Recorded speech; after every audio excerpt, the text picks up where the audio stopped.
किन्नर चुड़ैल। गोरखपुर नाम का एक गांव हुआ करता था। उस गांव में ज्यादा लोग नहीं रहते थे। उस गांव में एक गर्भवती विधवा औरत रहती थी।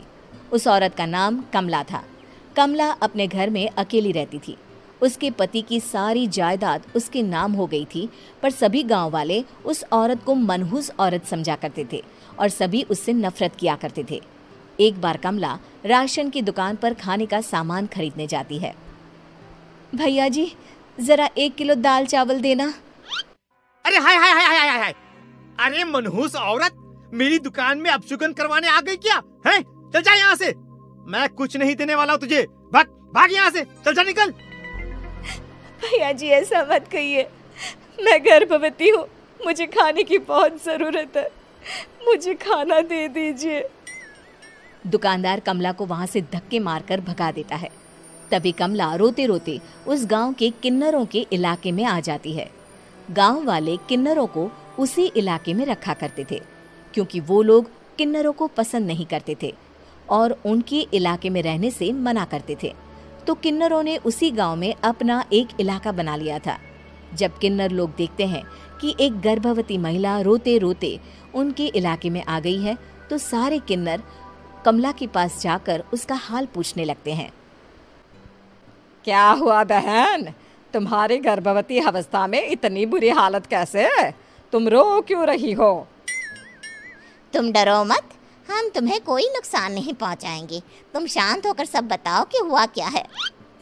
मैं कमला हूँ, मैं गांव के दूसरे इलाके से आई हूँ। 2 महीने पहले ही मेरे पति की मौत हुई है। मुझे गांव के लोग मनहूस मानते हैं, क्योंकि मैं विधवा हूँ और गर्भवती भी। वहाँ के लोग मुझे खाने के लिए कुछ बेचने के लिए भी तैयार नहीं, जिससे मेरा गुजारा नहीं हो रहा था।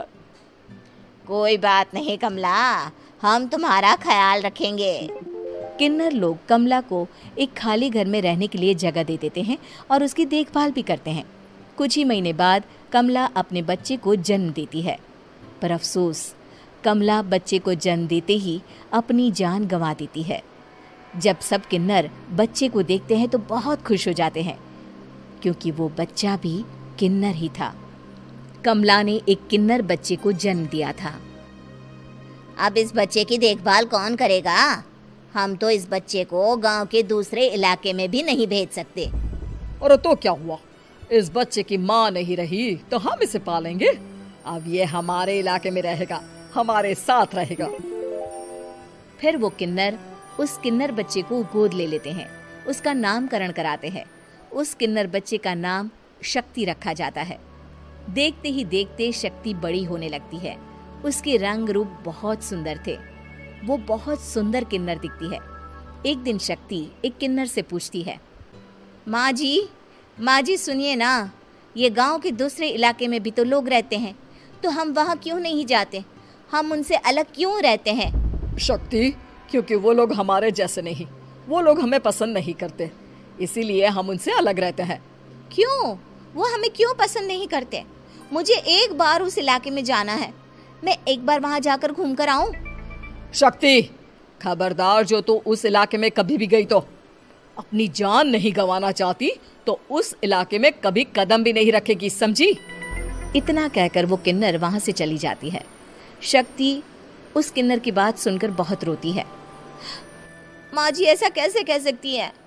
उन्होंने इतनी सी बात के लिए मुझे इतना डांटा।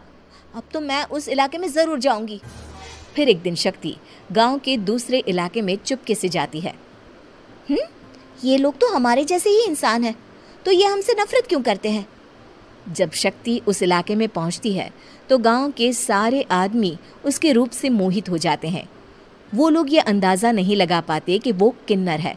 शक्ति की सुंदरता देखकर सारे गांव वाले उसकी तारीफ करने लगते हैं। तभी गांव का चक्कर लगाने गांव के जमींदार का बेटा हर्ष वहां पहुंचता है। हर्ष भी दिखने में बहुत सुंदर होता है। जब हर्ष ने शक्ति को देखा तो वो भी उससे मोहित हो गया, और जब शक्ति की नज़र हर्ष पर पड़ी तो वो हर्ष को देखकर मोहित हो गई। आपको पहले कभी इस गांव में देखा नहीं। इस गांव में आप नए हैं क्या? जी नहीं, वो मैं बस। तभी शक्ति बोलते बोलते रुक जाती है और मन में सोचने लगती है, अगर मैंने इनको बता दिया कि मैं दूसरे इलाके से आई हूँ तो वो समझ जाएंगे कि मैं किन्नर हूँ, इसलिए मुझे इनसे झूठ ही बोलना पड़ेगा। शक्ति हर्ष को कहती है, जी हाँ, मैं इस गांव में नई आई हूँ, यहाँ अकेली रहती हूँ। वैसे आप कौन है? आप भी इसी गांव में रहते हैं? जी हाँ, मैं इस गांव के जमींदार का बेटा हूँ। आपको किसी भी चीज की जरूरत पड़े तो आप मुझे बता देना, मुझे अच्छा लगेगा। ऐसे ही शक्ति और हर्ष एक दूसरे से रोज मिलने लगते। वो दोनों अपने प्यार का इजहार करने एक दूसरे से मिलने जाते हैं। तभी शक्ति का पीछा करते करते एक किन्नर वहां आ जाती है। शक्ति, मैं तुमसे बहुत प्यार करता हूँ। मैं तुमसे शादी करना चाहता हूँ। क्या तुम मुझसे शादी करोगी? हाँ हर्ष, मैं तुमसे शादी करूंगी, पर मैं तुमको अपने बारे में एक सच्चाई बताना चाहती हूँ जो मैंने तुमसे छुपा कर रखी है। तभी उनके बीच में ही वो किन्नर आ जाती है। शक्ति, तेरी हिम्मत कैसे हुई ऐसा करने की? वो किन्नर शक्ति को खींचकर गांव के जमींदार के पास ले जाती है। हर्ष भी वहां शक्ति को बचाने के लिए पहुंच जाता है। जमींदार शक्ति और हर्ष के प्यार के बारे में सुनकर गुस्से में आ जाता है और शक्ति को गांव के बाहर निकालने की सजा देता है। शक्ति ये बात सहन नहीं कर पाती और कुएं में कूदकर अपनी जान दे देती है। जमींदार हर्ष की शादी गांव की एक लड़की से करवा देता है, पर हर्ष इस शादी से खुश नहीं होता। शक्ति अपना बदला लेने के लिए मरने के बाद किन्नर चुड़ैल बन जाती है। अब मैं इन गाँव वालों को नहीं छोड़ूंगी, अब इनसे मैं अपने प्यार का बदला लूंगी। किन्नर चुड़ैल गांव वालों को परेशान करना शुरू कर देती है। एक बार वो रात को गांव के खेतों में पहुंच जाती है और वहां आग लगा देती है। सारी फसल जल के राख हो जाती है। जब एक आदमी रात को उठकर देखता है कि खेत में आग लग गई है तो वो वहां पहुंच जाता है। वो देखता है कि खेतों के बीचों बीच एक किन्नर चुड़ैल खड़ी है और वहां खड़े होकर ताली बजा रही है। गांव वाला किन्नर चुड़ैल को देखकर बेहोश हो जाता है। जब सुबह उस आदमी को होश आता है तो वो सीधा जमींदार के पास जाता है। अरे जमींदार साहब, अरे वो किन्नर चुड़ैल ने मेरी सारी फसल जला दी। अब मैं क्या करूंगा? क्या होगा मेरा? जमींदार चुड़ैल किन्नर का नाम सुनते ही सब कुछ समझ जाता है। अब वो बहुत डर जाता है। उसी रात को जब जमींदार डर के मारे अपने कमरे में सो नहीं पाता, तभी वहां अचानक से किन्नर चुड़ैल आ जाती है। किन्नर चुड़ैल जोर जोर से जमींदार के आगे खड़ी होकर हंसने लगती है और ताली बजाने लगती है। जमींदार उस डरावनी किन्नर चुड़ैल को देखकर बहुत डर जाता है। तूने मेरे साथ बहुत बुरा किया, अब मैं तुझे जान से मार दूंगी। नहीं नहीं नहीं नहीं, नहीं। मुझे माफ कर दो, मुझे मत मारो। मैं कभी ऐसा दोबारा नहीं करूंगा। अब तुम जो बोलोगी वही मैं करूंगा।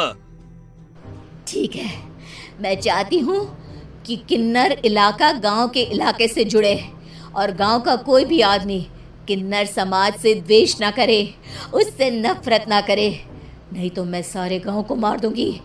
और तुम गांव में एक नया कानून बनाओ कि अगर किसी ने भी किन्नर समाज को हानि पहुंचाने की कोशिश भी करी या इनसे भेदभाव करने की भी कोशिश करी तो उनको कड़ी से कड़ी सजा मिलेगी। हाँ हाँ हाँ हाँ, मैं ऐसा ही करूंगा। तुम जो बोलोगी वो मैं करूंगा, पर मुझे जाने दो प्लीज। तब वो किन्नर चुड़ैल वहां से चली जाती है।